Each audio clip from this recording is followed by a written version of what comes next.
There's never a dull moment when it comes to Minnesota sports. Whether it's positive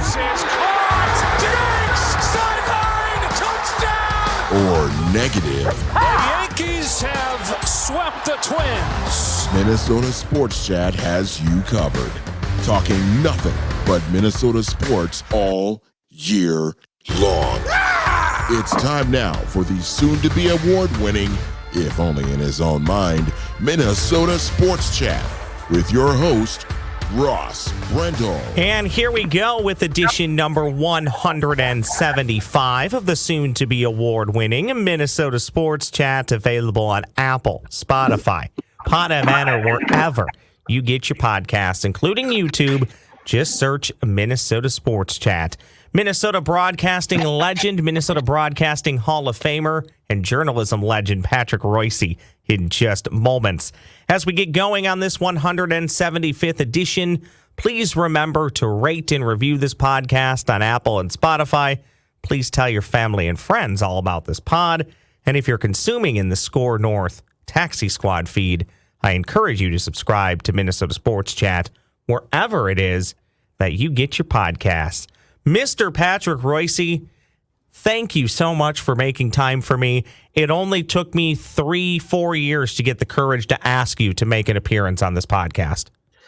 Well, I'm not that hard a date, so you could have done it earlier than that. So that's not a problem. I'm sitting waiting to do Phil and Judd, so it's in the morning, and us old people are early risers, so don't worry. Well, we're recording this, Pat, on MLB trade deadline day, and since a lot of people will hear this podcast either after the Twins are buyers or sellers, we will avoid that talk for the most part. But I guess one thing I will ask you is just your general thoughts, and I know the answer here, but I'm going to stir the pot here a little bit. Your general thoughts on this entire Minnesota Twins regime, and I don't just mean Rocco Baldelli. I mean basically everything from the top down. And the only reason why I ask you this is I set it up this way, Pat. Ever since the Bomba Squad in 2019, where the baseball was juiced, this team just goes through the motions every day in and day out. Everything is laissez-faire. Nothing ever seems important. And it drives me up the wall. But, Pat, I love baseball, and I'm a nerd. I've still watched bits and pieces of almost every Twins game this year, and it's unwatchable baseball. Well, let's admit they went 36-24 during the COVID year to 2020. So at that point, you were thinking, well, okay, they didn't win any playoff games, obviously, but since then, I'm not sure that it's effort. I'm just, when you don't hit, you don't look like you're trying. That's always been the situation with baseball. That when you don't go up there and fail to hit because you're not properly enthused. It's because you're not a good hitter, generally speaking, and that's their number one problem right here. Now, the fact that Carlos Correa has been as god-awful as he's been in RBI situations, in virtually every situation, and that Buxton has become the taller, faster Sano, maybe not even taller, but certainly faster. Sano has, damaged them greatly. But then they've done some incredibly, just impossible to get your head around things, like bring in Joey Gallo for a team that already strikes out an ungodly amount. Let's get in the number one strikeout guy in the history of baseball. So, they've done a lot of goofy things. Here's the thing about the trade deadline, and I don't know what happened, but, the year they gave up these guys when they first got here, Molly was still a manager, I think 2017, they traded for Jaime Garcia, and then a week later they let him go because they gave up, and then they did good. Then they did well after, the last 2 months they won the division. Last year they went all in, traded lots of prospects for 3 pitchers, and went in the tank. So, this idea, you gotta go out and get somebody to help this team. Well, they did that last year, and we were all celebrating when they brought in 3 relief pitchers to fix a lousy bullpen, and then they didn't win any games the rest of the year. So it's unpredictable. That's the one. you know what? The great thing about this baseball season, Ross, is it's totally unpredictable. Yes, You got the Twins. We might look at the Twins as a failure here, but over and under on the season, they were 83.5 or something like that. You look at the number of teams that have really, really stunk when they were supposed to be good. The Mets, the Yankees, the Padres, the Mariners were supposed to be a really good team this year. Lots of St. Louis Cardinals, who the Twins are getting ready to play here as we speak. They've been they hadn't had a losing season since 2007, and they thought they knew they were going to win the Central Division. They just wondered if they could get back to the World Series, and now they're 15 games under 500. So it's been an unpredictable season, which is good. Baseball should be unpredictable. We worry about baseball being too predictable, and it's been unpredictable this year. It's great. I've heard you an awful lot on Mackey and Judd and Reusse Unchained and with the Score North guys talk about just how great and how positive the MLB rules changes have been in affecting just the pace of play of baseball, the overall watchability. One that I haven't heard you touch on a ton, and I agree with you on everything. I think the pitch clock has been great. I love baseball, and even I didn't want to go to weeknight games because they weren't ending until 10:30, 11. And Pat, that's a school night. I have a job I got to get up for, right? Right. So I can't be out that late now, especially as I start to approach 40. But here's one that I don't love, Pat, and I want to get your thought on this because maybe you'll agree with me or you can set me straight and I'll look at it in a different way. I despise the ghost runner at second base to start the 10th inning. You could maybe talk me into putting the ghost runner at first, or you could maybe talk me into it in like the 12th inning and beyond. But can we not have another inning or two of regular baseball? I mean, I get it. At the end of the day, each team plays by the same rules, home and away. You'll have an advantage, but it dramatically favors the home team. And oftentimes, if the road team doesn't score in the top half of the 10th, the home team doesn't really even have to do anything to earn the victory other than they got the 3 outs in the top half of the inning. I don't like it. I really don't. It's bugged me from day one, and the more I watch it, I think it's actually bugging me more. The fact of the matter is, when Manfred first started suggesting these things, they did it for the COVID year that they put the runner out there because of they were also playing 7-inning doubleheaders, which really drove me nuts. But Manfred's original proposal when they came back was they were not going to have the runner at second base, and the manager's lobby, I think, was stronger than any of the managers got their teams to convince baseball to put the guy on second base. The managers might lose a bunch of games because of it, but they're so paranoid about their bullpens now. They don't, they can't stand the idea of playing 12 innings. So they basically, it was the team. It wasn't the baseball commissioner's office that originally was going to do that. Here's the way I look at it, though. Now I would do it in I agree with you. The 12th would be good, maybe even the 11th, but play one regular inning. But I kind of look at it like hockey, 3-on-3. You don't do that in the playoffs. You don't do that in the postseason. It's a gimmick that gives away an extra point. And 3-on-3 gives away an extra point, or a shootout even gives away an extra point. But those things don't happen in the postseason. Baseball, the runner doesn't get on second base in the postseason. But the difference, of course, is in hockey, they give you that free point for losing. Yeah. There's no free point in baseball. You either win or you lose. We can't go to a point process in baseball. That'd really drive us nuts. That's traditionalists. So, I kind of agree with you. I thought originally 12 would, if you're going to, the old idea of as many guys, is the way you get in some games now with all these strikeouts and nobody able to score a run, you could have like a bunch of 15-inning games if you didn't put somebody out there at second base. But I would like the 12th inning thing, but I don't know. This was the managers. You can blame Rocco and his 29 cohorts for for this. They were our bullpen. We got to protect our bullpen. We can't.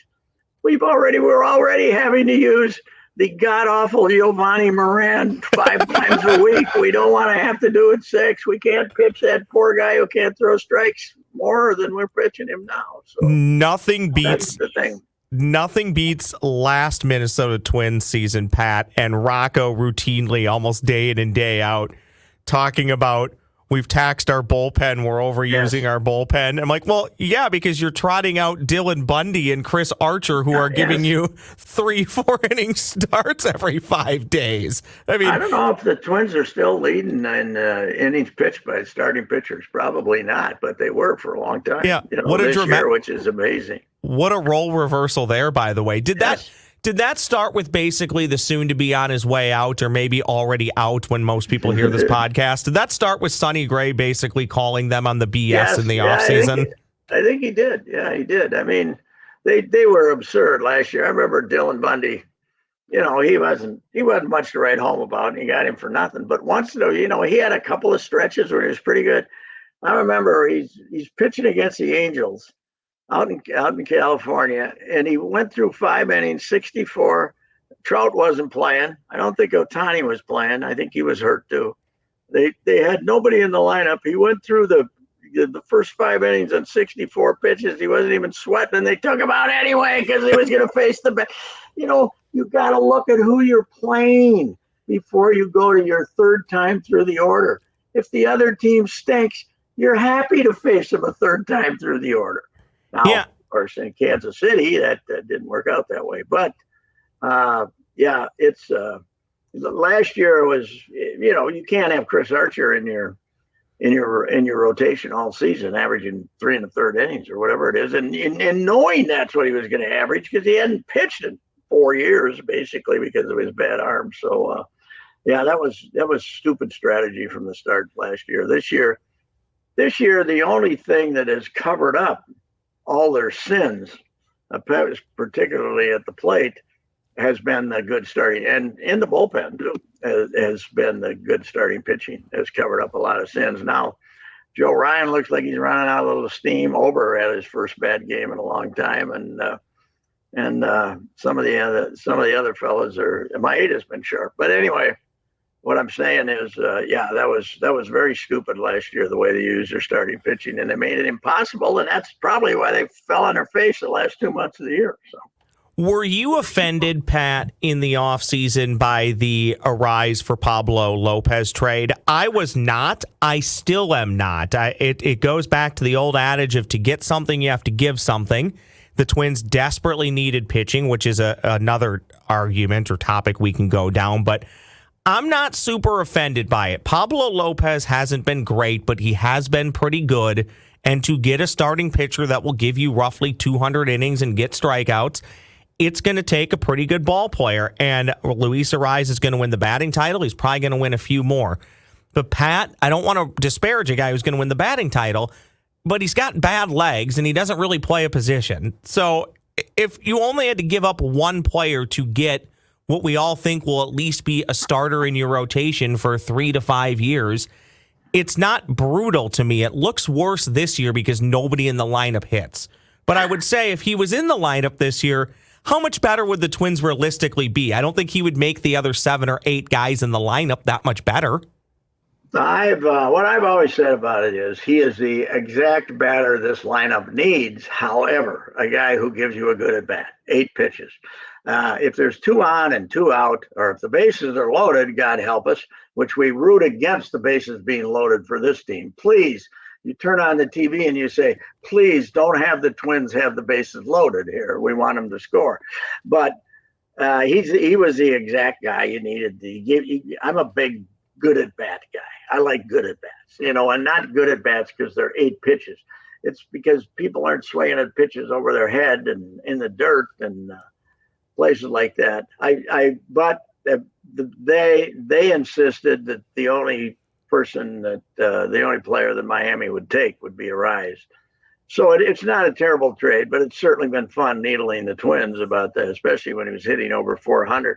He's had 5 hits, 4 times, I believe, this year, which is the first guy since Ty Cobb. So it's been kind of fun. And Ty is not a recent player, as you well know. Yeah. So, Last time I checked, it's been a while since Ty Cobb was in a 1918 or some damn thing. So it's been fun teasing the Twins about it. And Pablo's been kind of a mysterious guy because he's a big, strong guy. He goes out there, looks like he's got great stuff, and all of a sudden he pops up and gives them 4 runs. The big inning has been his problem. But what did shock me about it is that they had to run him down in the hallway at Yankee Stadium to give him $80 million after 3 starts here. I thought that was a little rapid. I thought they made up their mind a little rapid, but he's certainly, you gave up the defending batting champion, the new batting champion, the guy who's going to hit 360 probably and get 230 hits. But, you did, it was the best trade they made for a pitcher in a long time, considering last year at the deadline, Tyler Mahle trade, disaster. Jorge Lopez, who I wanted, I loved Jorge Lopez. It was dead wrong on him. I didn't know that he had issues under his hat. But, I love that trade, but you gave that up. I mean, everything they did last year is, the guy they should have kept for nothing is Fulmer. He's been okay. And he was even closing for a while for the Cubbies, right? Wasn't he? Yeah, so, and then keep in mind, Yennier Cano, an all-star and great relief pitcher for the Orioles, was a throw-in in the Jorge Lopez trade. Yeah, they said, hey, we'll take that guy too. Okay, you can have him. So their track record on deadline deals is not real good, to say the least. But I think they're going to shake it up a little bit. I don't know what. I don't see Falvey. Joe Pohlad's just started. Joe Pohlad's different than all the other Pohlads because this is his job. Yeah. This is his job. He's the I don't know, what are they calling him now? CEO. And he's not, I don't know if he's CEO, whatever they're calling him. Jim Pohlad, it was just a title, and he'd go to the meetings, right? And then he'd make it, then once in a while he'd be quoted twice a year, right? And then and Carl was the same way. It was just like this. So this is the first Pohlad to actually be active on a daily basis with the Twins. He's got nothing else to do but think about baseball. And, he's the guy that gave us a new hat and called it a new era of Twins baseball. Him and Juice Sutton got us thrilled out there at the Mall of America with the new era of baseball. And here it is, a new hat. So, that was the new era of baseball. So that's Joe. But I think Joe's probably going to be more impulsive than the others. But it's not going to be Falvey, I don't think, that takes the fall. It'll be Rocco, probably. Is our guy Dylan Floro, who was traded for Jorge Lopez? You're a baseball historian, so follow me here. This is a bit of a joke, but it's a true question. Has any pitcher ever went from one team to another, but never had to change his hat because it's essentially the same hat? Yes, that's true. That is true. It is the same hat. I hope he didn't bring any of the old ones with him. He could get a little confused when he's going out there. Maybe they're a little different color or something. Although they don't wear the new ones at home, right? They wear them on the road, right? I think they're only on the road. I don't love that hat. My bit, Pat, is in honor of you on Twitter. Anytime I see somebody post a picture wearing that hat, I just reply to them and say, "Nice Marlins hat." Yes, that's right. Some people get really upset. I was out there for the introduction of the new era of Twins baseball, and everybody saw the hat. Everybody from 8-year-old kids to 80-year-old adults. That's the Marlins hat. Everybody said the same. Everybody there said the same thing. That's the Marlins. And it's not like the Marlins are a great part of our baseball consciousness, but until Louis got there anyway. But everybody saw that hat and said, "That's a Marlins hat." Well, since 1991, they have won 2 more World Series than the Minnesota Twins. Yes, we'll give them that. Pat, I covered both of those, and 97 was that was a heartbreak, man. Jose Cleveland is still that was one of my greatest World Series because my computer was overheating, and we're going extra innings in Game 7. And I was out in the auxiliary press box and football press box in right field, and they had a big walk-in refrigerator there. And my computer was overheating, and I had to walk in between innings and cool it off and then come back. And that's a hard way to write an extra inning on deadline column when you gotta take your computer to a freezer every 5 minutes or something. That was not good. Here's how far we've come. I just learned yesterday there's these things called like cooling packs that you can place your laptop in now. Really? I never knew. Yeah, you can buy these. I was actually with our engineer here yesterday at Hubbard. He picked up a few for the that thing that's 12 days long at the end of August through Labor Day that I don't want to talk about. So we just won't talk about it. Hey, yes. very quickly, that World Series, is that what ruined Charles Nagy? Was that the World Series? What ruined? Remember Charles Nagy? What ruined him? Yeah, right. He didn't pitch. Didn't they have him come in relief or something? I don't know. They all run together. Yeah, that was one when he was like their ace. Didn't they pitch in the first game or something like that? And then he was just getting hammered in the World Series. And then he came back the following year, maybe 2 years later, and he had bleached his hair blonde. He was trying to basically be an entirely new person. Yeah. You know that we're fighting the Guardians now instead of the Indians for the Central title. But it's not quite the same as when the Central first started in '94. When you look at this Indian lineup, the Guardians, Tommy and Manny and Alomar after a while, and the other Alomar, and that was a Kenny Albert Lofton. Bell. Kenny Lofton, yeah, that was an Albert Bell. That was an all-star team. Now Cleveland's so excited about their chances. They traded their best pitcher with them. Please, Twins, please finish ahead of us. We don't want the embarrassment of going to the postseason. Can you clowns win 80 games and not make us go to the playoffs? That's basically what Cleveland said yesterday. I'm gonna give you a very quick, I guess at the time, Florida Marlins story. Then I'm going to ask you one random question, then we'll get out of here. But before I do that, I'm going to remind everybody about Beans Coffee Company. A quick caffeinated shout out to Beans Coffee Company for supporting Minnesota Sports Chat. Beans Coffee Company, you know it by now. They have a blend for everybody. Light roast, medium roast, dark roast, you name it, they have it. Check out all the blends at coffeebybeans.com. That's coffeebybeans.com. There you can order by the bag or even set up a coffee subscription. I continue to crush that Perfectus blend. That's what's in this mug that I'm drinking right now. You can hear me set it down. It is simply delectable. Remember, use the promo code SportsChat to save at checkout. Beans Coffee Company ships anywhere in the U.S. with free shipping on all orders of $35 or more. Visit coffeebybeans.com. Promo code SportsChat.